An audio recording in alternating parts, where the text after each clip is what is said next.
जो कहानी मैं आज आपको सुनाने जा रहा हूँ वह हमारी कर्ण पिशाचिनी कहानी का दूसरा भाग है।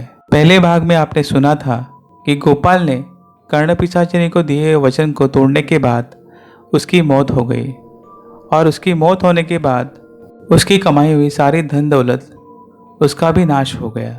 उसके परिवार में उसकी बीवी और उसके 2 बच्चे थे, पर थोड़े दिनों के बाद उसके बच्चे की और उसकी पत्नी की मौत हो गई और सिर्फ बचा उसका एक सुपुत्र। उसका नाम था सूरज। सूरज गरीबी में ही बड़ा हुआ और बड़े होने के बाद भी उसके दुखों का अंत नहीं हो पा रहा था। ढंग की नौकरी नहीं थी। गांव-गांव भटक भटक कर उसके हाथ में जो भी काम मिलता वो करता था और उससे जो भी पैसे मिलते थे उससे गुजारा करता था, पर ढंग की कोई भी नौकरी उसे मिल नहीं पा रही थी। एक दिन वो थक कर एक जगह पर बैठ गया था और उसके पास में ही एक बड़ा सा पुस्तक का दुकान था। वो पुस्तक के दुकान में तरह तरह की पुस्तकें उसे दिखाई दे रही थी। तभी उसने वो पुस्तक के मालिक को पूछा, भाई साहब, मुझे आपके पुस्तक की दुकान में नौकरी मिलेगी क्या? अगर मिल जाएगी तो मेरा बड़ा भला होगा। वो मालिक को भी एक लड़की की ज़रूरत थी। उसने तुरंत हाँ कर दी और सूरज को उसी पुस्तक की दुकान में नौकरी मिल गई। थोड़े दिन काफ़ी अच्छे गए। सूरज का उस नौकरी से गुजारा भी अच्छा हो रहा था। उसे एक दिन दुकान में पुस्तक लगाते लगाते उसे एक पुस्तक दिखाई दी। उस पुस्तक का नाम था कर्ण पिशाचिनी और उसकी साधना कैसे करें। उसे वो पुस्तक देखने के बाद उस पुस्तक में बड़ी रुचि आने लगी। उसने पुस्तक खोलकर पढ़ना शुरू किया।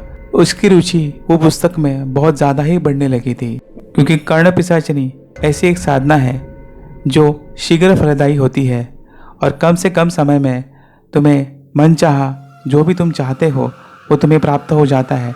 ऐसा वो पुस्तक में लिखा था और वो पुस्तक पढ़ते पढ़ते उसकी रुचि वो चीज़ में ज़्यादा ही बढ़ने लगी थी। पुस्तक उसने पूरी तरह से पढ़ ली और उसे समझ आया कि कर्ण पिशाचिनी की साधना कैसे करते हैं। और उसने ये भी पढ़ा कि कोई गुरु या कोई अघोरी बाबा के साथ में मिलकर ही तुमको ये साधना करनी होगी। अकेले तुम इसे प्राप्त नहीं कर सकते। और उसे धन और पैसे की बहुत ज़रूरत थी। उसे लगा कि मुझे भी शोहरत वाला बनना है। ये गरीबी में मैं और कितने दिन गुजार सकता हूँ।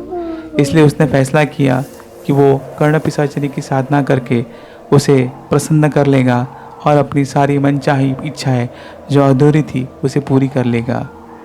ये सोचकर ही उसने रात को एक शमशान में जाने का फैसला किया, क्योंकि वो पुस्तक में लिखा था कि आपको कोई अघोरी या कोई गुरु साथ में लेकर ही ये साधना करनी होगी।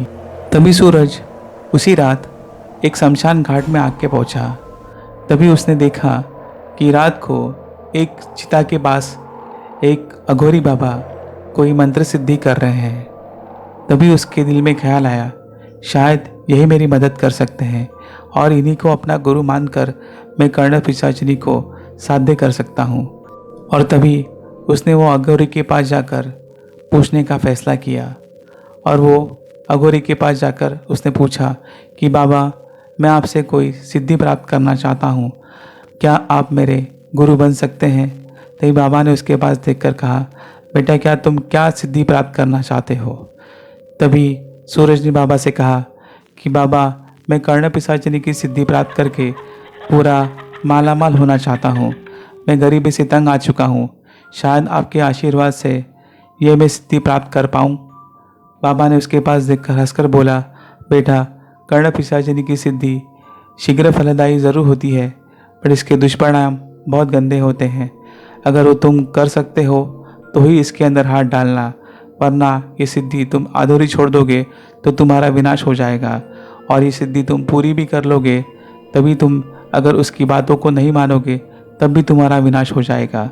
अगर इस सिद्धि को प्राप्त करने का मनोबल तुम्हारे अंदर है तो ही इस सिद्धि के अंदर तुम अपने आप को झोंकना, वरना मेरी तुम कोई गुजारिश है कि तुम इस चक्कर में मत पड़ना। ये तुम्हारे बस का खेल नहीं है। सूरज ने कहा कि नहीं बाबा, मुझे किसी भी हालत में पैसे वाला बनना है, अमीर बनना है, तो ये मैं सिद्धि किसी भी हालत में मैं पूरी करना चाहता हूँ। कर्ण पिशाचिनी को मैं साध्य करना चाहता हूँ।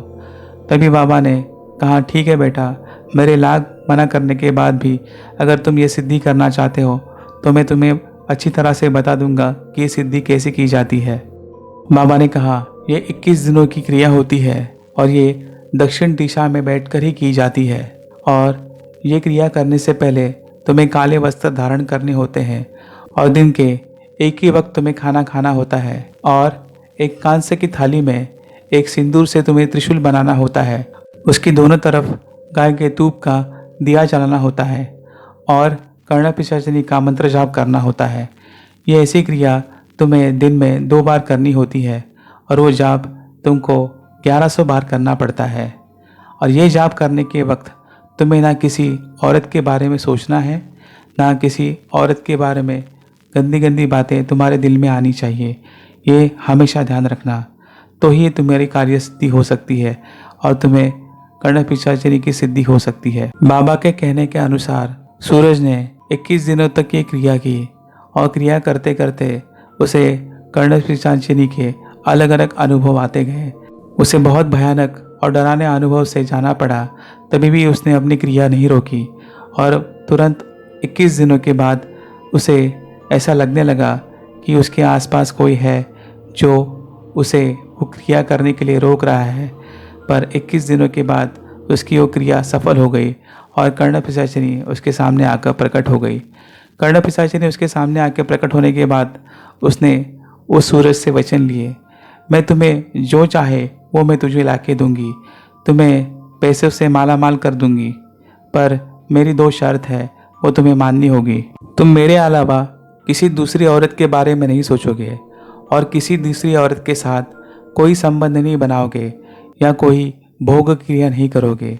अगर ये मेरी सारी शर्तें तुम्हें मंजूर है तो ही मैं तुम्हारी सारे इच्छाएं पूरी करूंगी। तुम जो चाहोगे मैं तुम्हें लाके दूंगी। ये सुनकर सूरज बड़ा खुश हुआ और उसने तुरंत ही कर्णपिशाचिनी की सारी शर्तें मान ली। अघोरी बाबा ने सूरज से कहा था, जैसे ही तुम्हें कर्णपिशाचिनी की सिद्धि प्राप्त हो जाएगी, कर्णपिशाचिनी तुम्हारे कान में आके तुम्हारे सामने जो भी व्यक्ति बैठा होगा उसका भूत, भविष्य और वर्तमान काल तुम्हारे कानों में आके वो बता देगी। तुम किसी भी इंसान का जो भी तुम्हारे सामने बैठा हो उसका भविष्य तुम आराम से बता सकते हो और अच्छे खासे पैसे कमा सकते हो। ये अघोरी बाबा ने उसे पहले ही कह दिया था। ये सब चीज़ उसके दिमाग में थी और दूसरे दिन से ही वो उसके काम में लग गया था। जो भी इंसान उसके नज़रों के सामने आ जाता था उसके बारे में वो कर्णपिशाचिनी को पूछता था और उसका भविष्य और भूत उसके सामने वो आके खड़ा कर देता था। तो लोगों को उसकी बात बड़ी अचंभित करने वाली लग रही थी। ये सब इंसान ये कैसे बता सकता है? और थोड़ी देर में ये बात पूरे गांव में फैल गई और उनको पता चल गया कि सूरज अभी सूरज पहले ऐसा नहीं रहा, वो कोई ज्ञानी महात्मा बन गया है जो लोगों के भविष्य और भूत बता सकता है। ऐसे कर करके पूरा गांव उसके सामने इकट्ठा हो गया और उसके पास बैठकर अपना भूत और भविष्य जानने लगा। सारे लोगों को उसका महिमा पता चलने लग गया और देखते ही देखते थोड़े ही दिनों में सूरज काफी धनवान हो गया। ये कर्णपिशाचिनी की कृपा दृष्टि थी जिसके वजह से वो मालामाल होते जा रहा था। और ऐसे ही एक दिन एक बूढ़ी माँ अपनी जवान बेटी को लेकर सूरज के पास आई और सूरज से पूछा, मेरी बेटी की शादी नहीं हो पा रही है, आप ही कुछ इसका उपाय बताइए जिसके इसकी शादी जल्दी से जल्दी हो जाए। सूरज ने उस लड़की की तरफ देखा। वो लड़की इतनी सुंदर थी कि सूरज अपने आप को रोक नहीं पाया। उसकी सुंदरता के पीछे मानो पागल सा हो गया। वो उसे देखते ही जा रहा था और वो अपने आपे से बाहर होता जा रहा था।